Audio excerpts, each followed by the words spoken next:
Agora uma pergunta leiga. Você estava falando aí sobre o impeachment da Dilma, né? Se eu não tô enganada aqui, foi por conta das pedaladas fiscais, não foi? Não? Uhum. Você acha que as pedaladas fiscais, elas são uma má gestão ou uma má intenção? O lance que aconteceu com a Dilma, foi de má gestão ou mal intencionado? Eu acho que as pedaladas fiscais, por si sozinhas, elas não teriam justificado o impeachment da Dilma, porque, infelizmente, elas se tornaram tradição mesmo no nosso país. Uhum. O Fernando Henrique tinha feito e o Temer fez também logo após. Por isso que eu entendo o impeachment como um processo político e jurídico. Então, assim, ao meu ver, havia motivação jurídica para o impeachment do Fernando Henrique, assim como havia para o Temer por conta das pedaladas. Mas como ele é também um processo político, você precisa levar em consideração a popularidade do sujeito, a capacidade dele lidar com o Congresso e a paralisação do Brasil.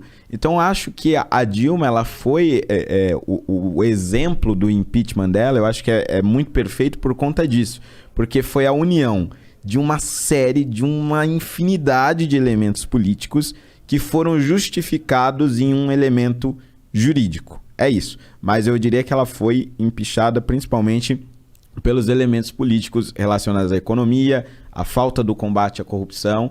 E aí eu sinceramente acho que grande parte disso foi mais em relação a ela, né? Em relação ao Lula, eu acho que havia muita maldade ali. Aí, em relação a Dilma, eu acho que foi em grande parte mais incompetência mesmo. Má gestão mesmo. Exatamente.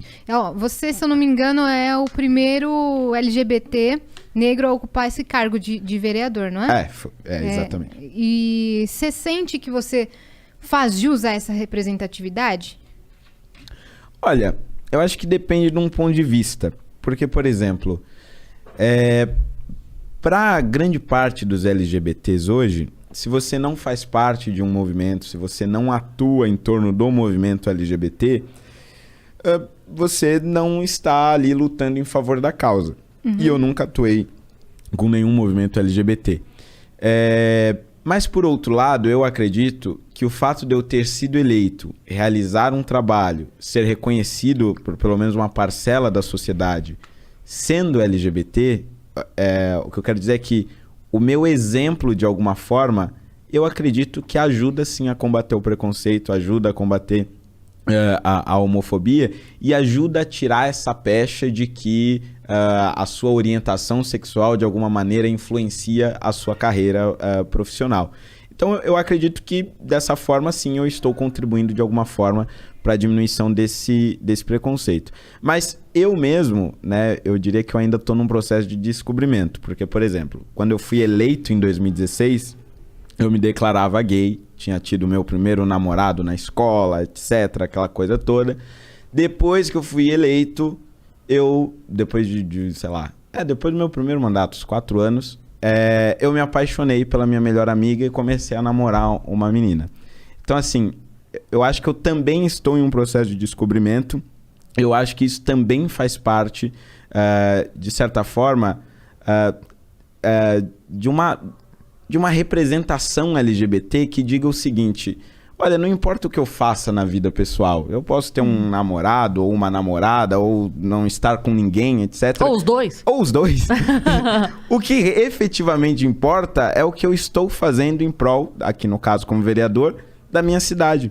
O que eu estou fazendo no meu mandato, né? Quantos projetos eu aprovei, quais foram esses projetos, quantas leis revoguei, etc. Até porque a gente já viu muita gente falar pelo meu marido, pelos meus filhos, e o marido estava envolvido em corrupção, os filhos também. Então, assim, não é pelo meu marido e meus filhos que vai salvar a pele de ninguém aqui, né? Eu diria que a maior bandeira que movimentos LGBTs poderiam levantar, e pelo menos essa é a minha tese, é justamente a de que não importa o que nós fazemos na nossa vida privada, desde que isso não esteja contra a lei, desde que, né, eu não esteja fazendo ninguém feliz, desde que isso não atrapalhe efetivamente a minha carreira ou a minha representação. Sim, concordo. É que você falou sobre as causas LGBT, que você tem outro viés, por isso que você saiu do MBL, que você vai investir nessas causas. Sim. E mesmo tendo uma namorada, inclusive, você podia estar dentro da sigla, né? No B. Exatamente. Então... Mas eu diria que a minha atuação em torno das bandeiras LGBTs é principalmente a defesa desses direitos por um viés liberal, a defesa do direito à união estável, que já foi concedida pelo STF, mas a defesa também da adoção de crianças por casais do mesmo sexo, que apesar de ser reconhecida hoje pela nossa legislação, efetivamente ela é muito mais difícil do que no caso de casais heterossexuais. Só que como vereador ainda... Burocraticamente mais difícil ou socialmente? Você acha que... O que eu quero dizer assim, se pede mais coisa, se exige mais coisa, ou a aceitação de quem julga ainda dificulta o processo? Eu diria que é mais socialmente, porque veja, os pré-requisitos oficialmente são os mesmos, mas as avaliações da assistência social... o tempo que o juiz leva para avaliar um pedido de adoção por um casal homossexual demora infinitamente muito mais tempo do que os casais heterossexuais. Então eu acho que é realmente uma disputa mais social, né? Uma coisa do debate público.